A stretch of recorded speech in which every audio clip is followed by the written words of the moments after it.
sur le parking de l'entreprise.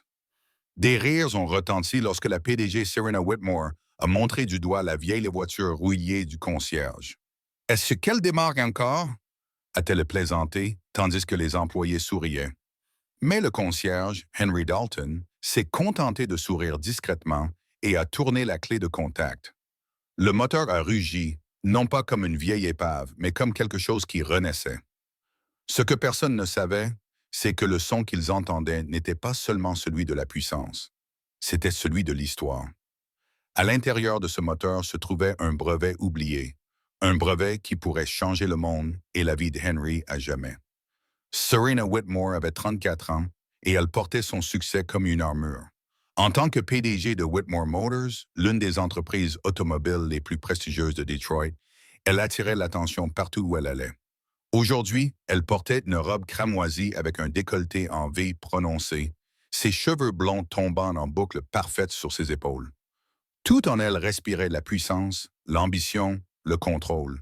Et elle croyait profondément que la classe se reflétait dans l'apparence, que la valeur pouvait se mesurer à l'aune des possessions matérielles, de l'éclat du chrome et du ronronnement des moteurs coûteux.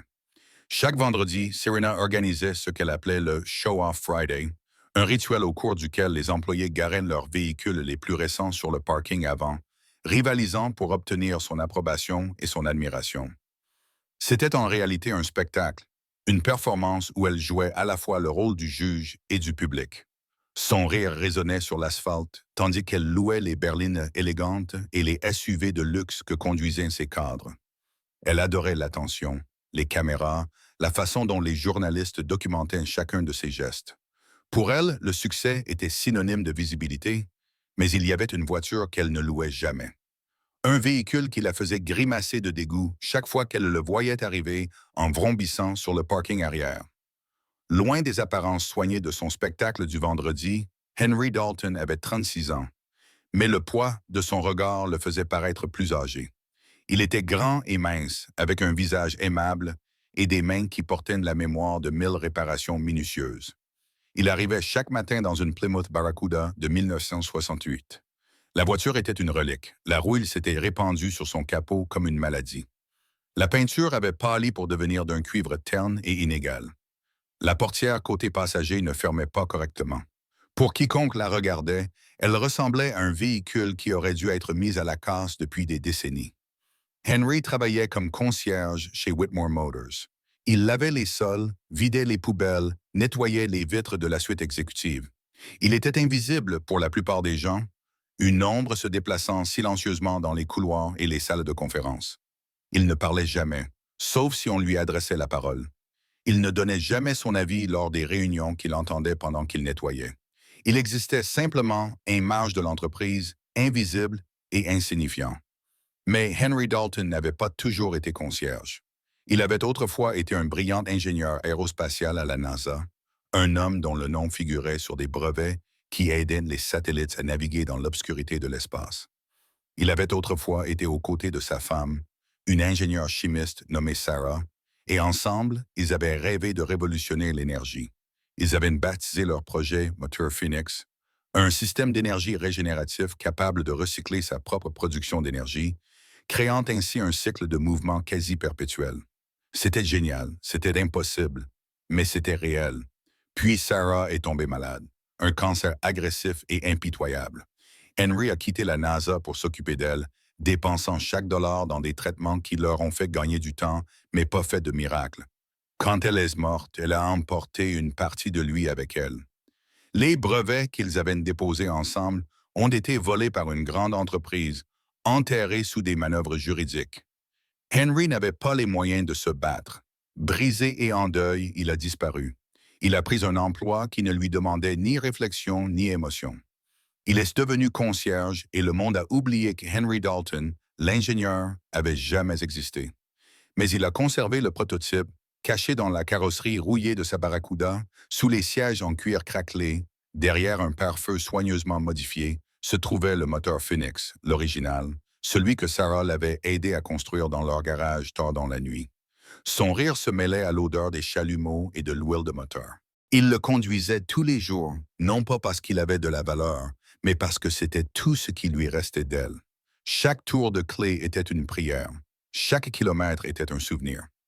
Whitmore Motors était en passe de décrocher un contrat colossal, un marché public de plusieurs milliards pour le développement d'un moteur écologique, un système haute performance plus propre et plus durable que tout ce qui existait actuellement sur le marché.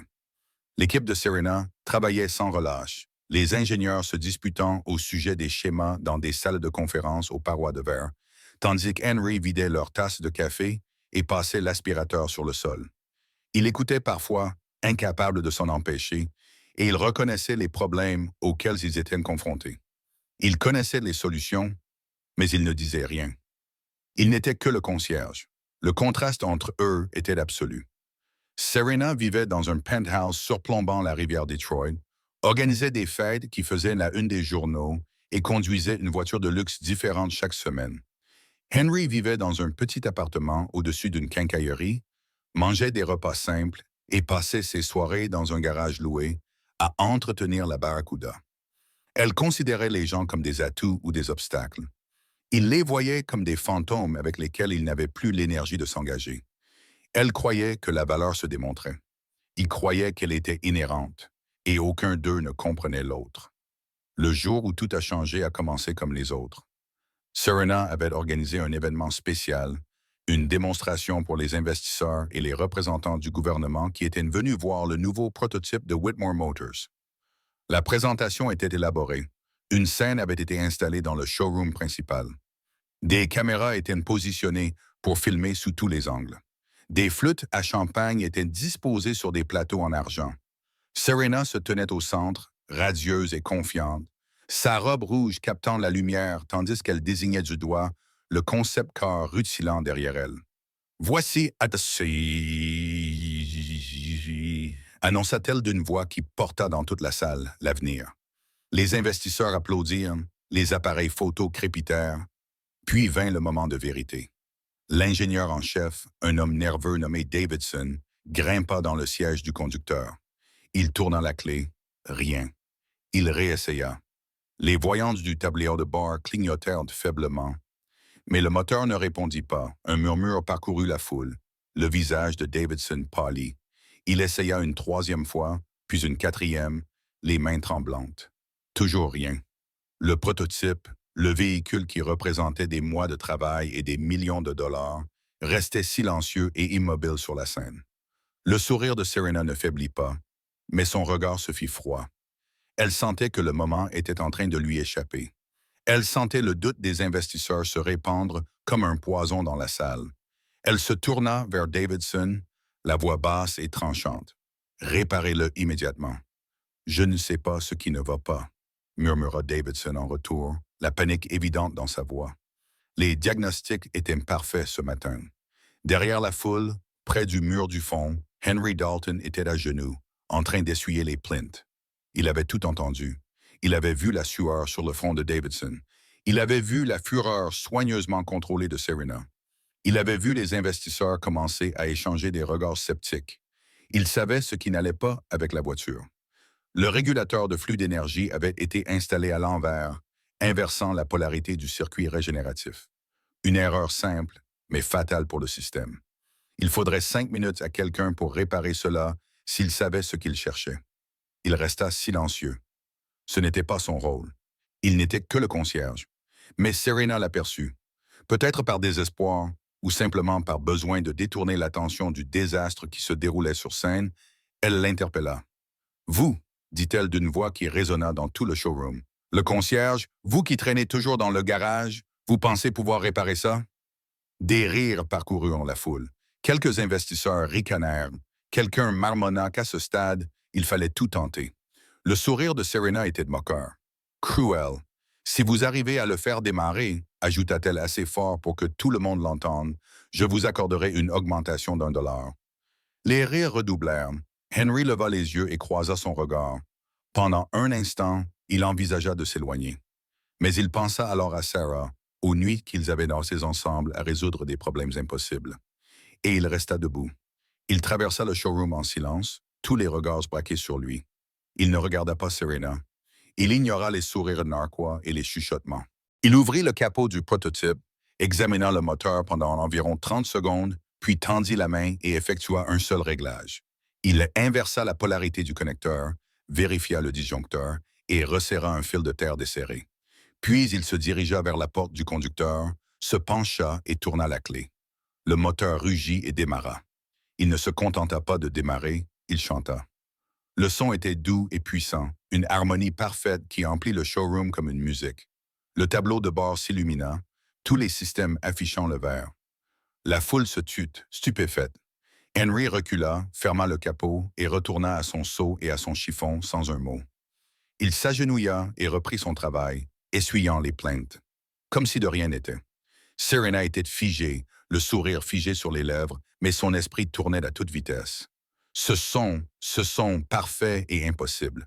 Elle avait entendu des centaines de moteurs dans sa vie, avait testé des prototypes, des véhicules de luxe et des voitures de course, mais elle n'avait jamais entendu quelque chose de semblable. C'était plus que de l'efficacité mécanique. C'était de l'art. La démonstration se poursuivit. Les investisseurs étaient impressionnés. Les commandes furent discutées, mais Serena n'arrivait pas à se concentrer. Son regard ne cessait de se porter vers le fond de la pièce, vers l'homme en combinaison grise qui récurait le sol. Plus tard, lorsque les invités furent partis et que le showroom se fut vidé, elle se tint à la fenêtre et le regarda traverser le parking pour rejoindre sa barracuda rouillée. Il monta à bord, tourna la clé, et le moteur qui démarra produisit exactement le même son que le prototype. Exactement la même harmonique, la même douceur impossible. Serena sentit son sang se glacer. Elle ne pouvait s'empêcher d'y penser. Cette nuit-là, seule dans son appartement terrasse, elle repassa le son en boucle dans sa tête. Il la hantait. Le lendemain matin, elle convoqua son assistant, Leo, un jeune homme vif qui s'occupait des détails dont elle ne voulait pas se soucier. « J'ai besoin que tu me trouves le dossier de Henry Dalton », dit-elle sans lever les yeux de son bureau. « Tout ce qui concerne ses antécédents, ses références, ses emplois précédents. Je veux savoir qui il est. » Léo revint 1 heure plus tard avec un mince dossier. « Il n'y a pas grand-chose ici, admit-il. Il est chez nous depuis 3 ans. Avant cela, son parcours professionnel est assez maigre. Quelques petits boulots, rien de remarquable. Mais rien d'inquiétant. Il est fiable, discret, il n'a jamais causé de problème. » Serena fronça les sourcils. Cela ne collait pas. « Vérifiez les images de vidéosurveillance, dit-elle. Je veux voir ce qu'il fait après le travail. » Léo hésita. « C'est un peu intrusif, vous ne trouvez pas?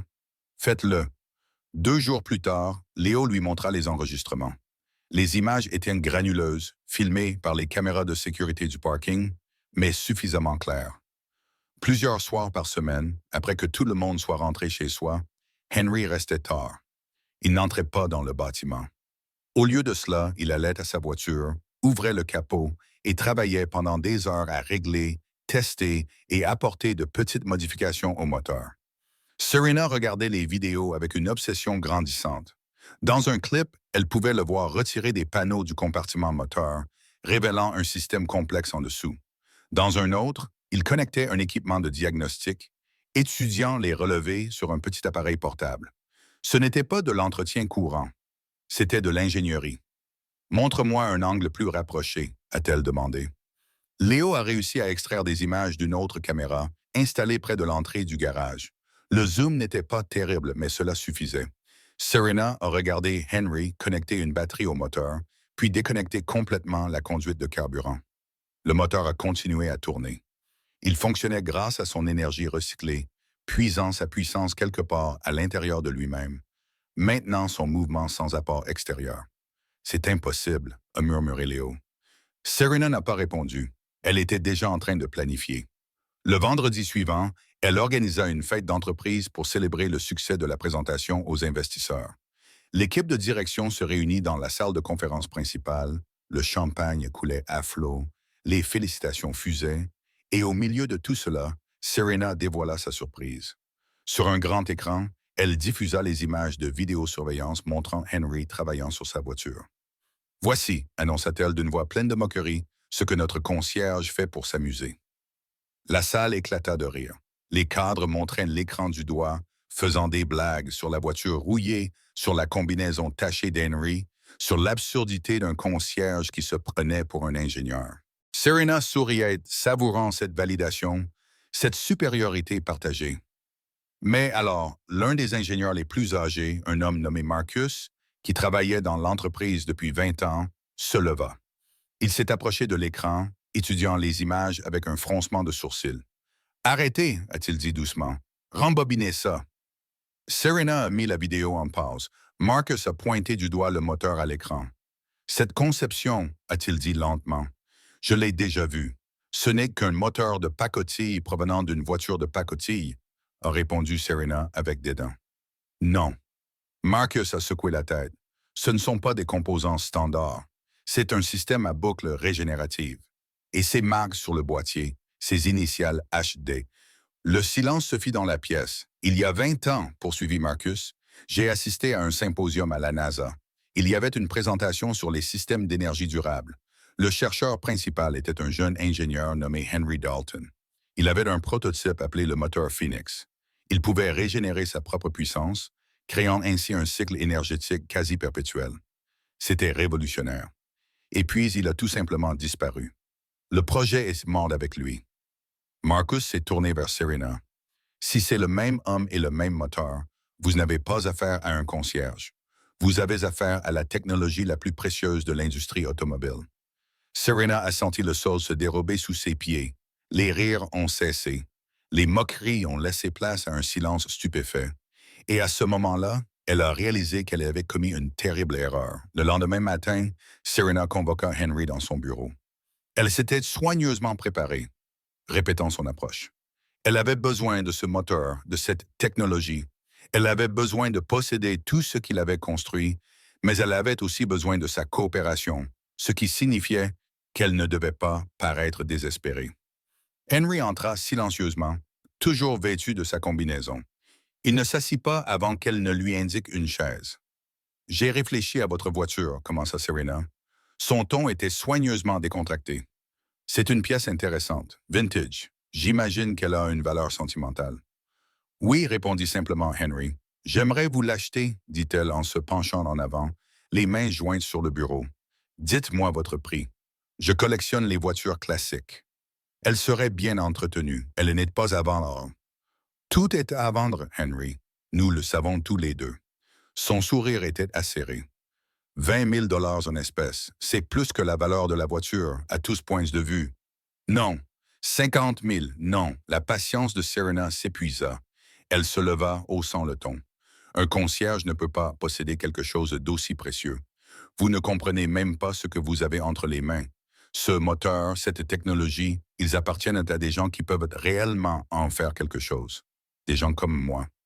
Henry se leva également, la voix calme. Des gens comme vous ont déjà essayé de s'en emparer une fois. C'est pour ça que j'ai quitté le secteur. C'est pour ça que je suis concierge aujourd'hui.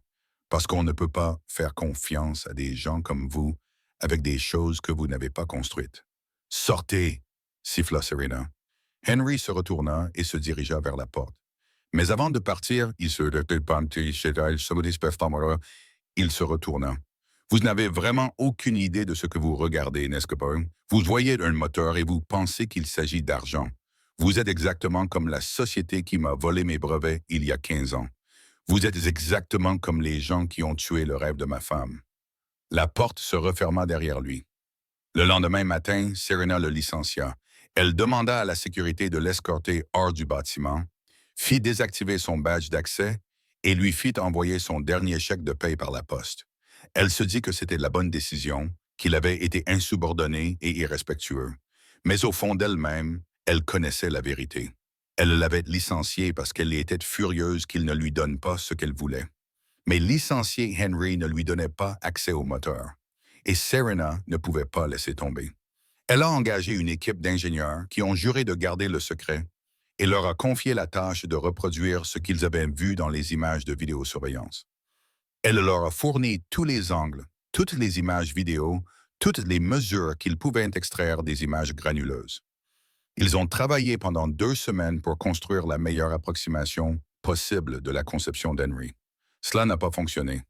Le moteur tournait, mais ne pouvait pas fonctionner de manière autonome. Le circuit énergétique s'est effondré après 30 secondes. Le système a surchauffé et s'est arrêté. Ils ont essayé encore et encore. Chaque tentative a échoué. Finalement, l'ingénieur en chef, une femme nommée Dr. Reeves, est venue dans le bureau de Serena, l'air épuisé. Nous n'y arrivons pas, a-t-elle admis. La conception est trop avancée. Il y a ici des composants que nous ne reconnaissons même pas, des matériaux que nous ne pouvons pas identifier à partir de la vidéo seule. Celui qui a construit cela comprenait la thermodynamique régénérative à un niveau que nous sommes encore loin d'atteindre. Alors, trouvez-le, a rétorqué Serena. Ramenez-le. Demandez-lui de vous expliquer. Nous avons essayé. Il a disparu. Son appartement a été vidé. Il n'a pas laissé d'adresse. C'est comme s'il s'était évaporé. Serena sentit la panique lui serrer la poitrine. Tu la réponse entre les mains et elle l'avait rejetée par orgueil. 2 semaines plus tard, la nouvelle fut annoncée. Une petite start-up appelée Phoenix Dynamics avait obtenu une subvention fédérale de 12 millions de dollars pour le développement de systèmes de propulsion à énergie propre pour véhicules. Le fondateur et directeur technique était Henry Dalton, ancien employé de la NASA. L'industrie automobile explosa de spéculation.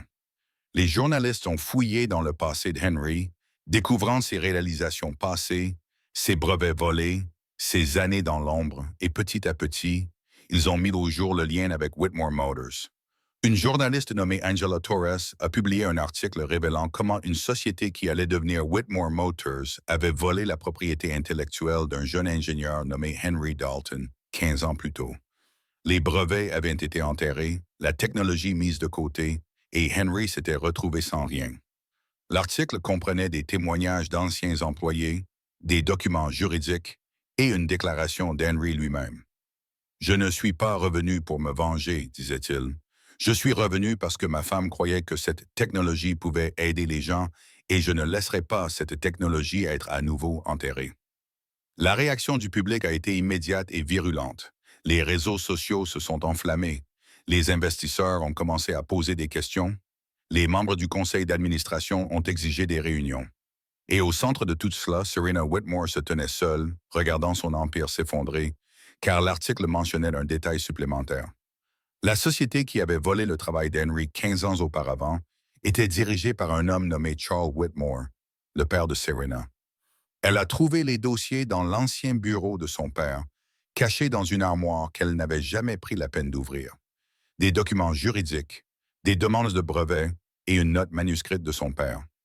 Acquisition du système de régénération thermique Dalton, paiement des avocats, fin du projet Phoenix.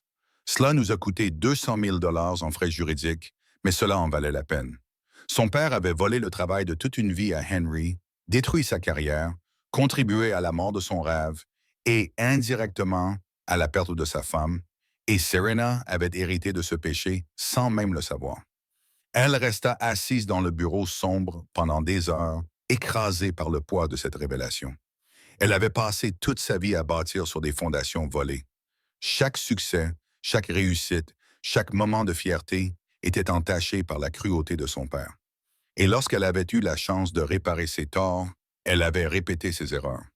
Elle s'était moquée de Henry, l'avait licencié, avait essayé de le voler à nouveau.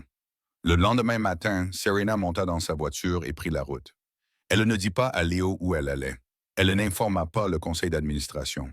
Elle roula simplement, suivant une adresse qu'elle avait trouvée dans un article de journal, jusqu'à ce qu'elle arrive à un petit bâtiment industriel à la périphérie de Detroit. Sur la porte, une enseigne indiquait « Dynamics » en lettres noires simples. Elle se gara et entra. L'espace était modeste, un véritable atelier avec un sol en béton et de hauts plafonds. Des pièces de moteur étaient éparpillées sur les établis. Des équipements de diagnostic ronronnaient dans les coins. Et au milieu de tout cela, Henry Dalton se tenait à côté de sa Barracuda, le capot ouvert, les mains enfoncées dans le compartiment moteur. Il leva les yeux lorsqu'elle entra. Son expression ne changea pas. « Je suis désolé, » dit Serena. Ces mots lui semblaient insuffisants, creux, mais c'était tout ce qu'elle avait. Henry se redressa et s'essuya les mains sur un chiffon. « Pourquoi exactement? Pour m'être moqué de toi? Pour t'avoir licencié? Pour avoir essayé de voler ce que tu avais construit? » Elle prit une inspiration. « Pour ce que mon père t'a fait. Tu n'étais pas au courant, » dit Henry doucement. « Non, mais ça ne rend pas ça acceptable. Et quand je l'ai découvert, j'aurais dû venir te voir immédiatement. Au lieu de ça, j'ai essayé de le cacher. J'ai essayé de reproduire ton travail sans ta permission. J'étais exactement comme lui. Henry resta silencieux pendant un long moment. Puis, il se dirigea vers une petite table et versa 2 tasses de café à partir d'une cafetière métallique cabossée. Il en tendit une à Serena. « Pourquoi es-tu ici? » demanda-t-il. « Je veux réparer mes torts, » répondit Serena. « Je sais que je ne peux pas effacer ce qui s'est passé. Je ne peux pas ramener ta femme à la vie. Je ne peux pas vous rendre les 15 années que vous avez perdues. Mais je veux essayer de réparer ce que je peux. On ne peut pas acheter le pardon, Serena. Je n'essaie pas d'acheter quoi que ce soit. J'essaie de le mériter. » Henry scruta son visage à la recherche de sincérité. « Comment? »« Laissez-moi vous aider, dit-elle. Pas en tant que PDG, ni en tant qu'acheteuse, mais en tant que personne qui veut s'assurer que votre technologie parvienne aux personnes qui en ont besoin. J'ai des ressources, des relations, de l'expérience dans la fabrication et la distribution. Vous avez le génie. Ensemble, nous pourrions vraiment changer les choses. Et qu'est-ce que vous y gagnez? » « Rien, admit Serena. Ou tout. Je ne sais pas. Je sais juste que je ne peux pas continuer à vivre comme je l'ai fait jusqu'à présent. En construisant sur un mensonge, en écrasant les gens pour rester au sommet. Je suis fatigué, Henry. Je suis fatigué d'être la méchante. » Henry posa sa tasse de café. Il se rendit dans une pièce attenante et revint avec un épais classeur. Ses pages étaient jaunies par le temps. Il le posa sur l'établi entre eux. « Ce sont les spécifications techniques originales du moteur Phoenix, dit-il, écrites à la main par ma femme et moi. Si vous parvenez à construire ce moteur à partir de ces plans seuls, sans aide ni raccourci, alors je saurai que vous êtes sérieuse. Je saurai que vous comprenez réellement ce que vous demandez. » Serena ouvrit le classeur. Les pages étaient couvertes d'équations complexes, de schémas détaillés et de notes écrites de 2 mains différentes. C'était intimidant. C'était écrasant. C'était exactement ce dont elle avait besoin. « Combien de temps ai-je? » demanda-t-elle. « Tout le temps qu'il faudra. » Serena emporta le classeur chez elle. Elle libéra son agenda, annula ses réunions et s'enferma dans son penthouse, les plans étalés sur la table de sa salle à manger. Elle commanda des pièces, loua un espace de travail et commença à construire. C'était plus difficile que tout ce qu'elle avait jamais fait. Les mathématiques étaient brutales. Les principes d'ingénierie étrangers. Elle a commis des erreurs, des dizaines d'erreurs, chacune l'obligeant à recommencer depuis le début.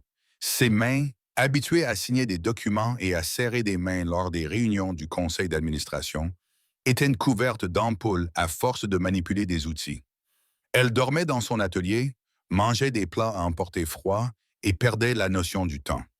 Mais petit à petit, pièce par pièce, le moteur a commencé à prendre forme. Elle a appris le langage créé par Sarah et Henry, le système de notation abrégé qu'ils avaient développé, la logique qui reliait chaque pièce à l'ensemble.